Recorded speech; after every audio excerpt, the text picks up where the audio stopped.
Hi, it's Steven from 355A, and today I'm going to be doing a field analysis of the 2026-2027 VEX game override.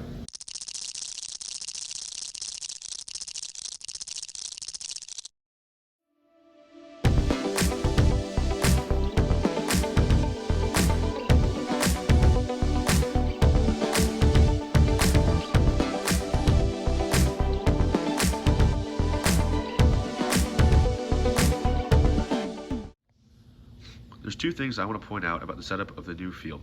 First, you have 1 and 2 pins already scored for you at the start of Auton, which is going to make getting your AWP a lot easier.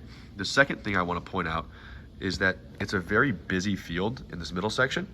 So around the Auton line, I'm sure there's going to be competition for those red pins and the blue pins there. And I think a lot of common starting positions could actually be right by this roller, so you can turn it to your alliance's color at the start of Auton.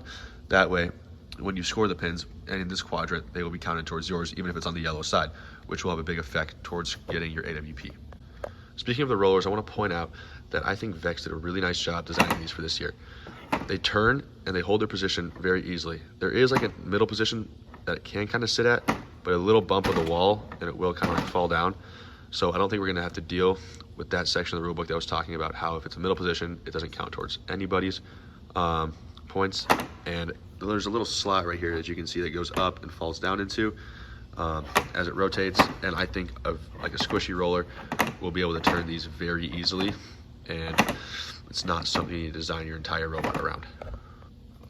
The next thing I want to talk about are the match loaders.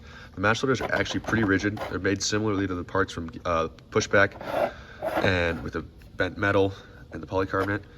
I like the handle on the back. It's a little skinny. It's not the easiest thing in the world to grab, but it'll be fine for matches. And also, what I do like about them is they do funnel the pieces pretty well and hold them where in a pretty consistent spot. There's not a lot of room for error in this, which will make grabbing them off of some aligner off this, if you build something like that, pretty simple. I actually think that these are one of the better match loading systems that we've seen in recent years. One final thing I want to point out is that the towers are actually fairly rigid. You can see I have a pretty tall tower set up here, and from the bottom, I can give it a pretty good shake, and it's fairly solid. Obviously, if you hit it hard enough, something will fall over and you give it a big tilt, but as long as you're not smacking it, and you have some control over your driving, I don't think you have to worry too much about any major violations for knocking towers over. Because that is a concern that I think most people had after reading the rulebook and realizing that that is going to be a major violation, probably a DQ if you tip over tower that's match affecting. So as far as I can tell, the base plates actually like allow for a little bit of wiggle and absorb some of it, so it doesn't just like crash into it and break it. You really have to shake it pretty hard for something to fall.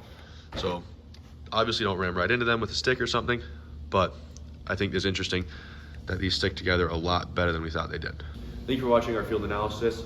If you want to see more content like this about the VEX and the override game this year and how we're going to tackle the challenge, make sure you guys like and subscribe, and good luck this season.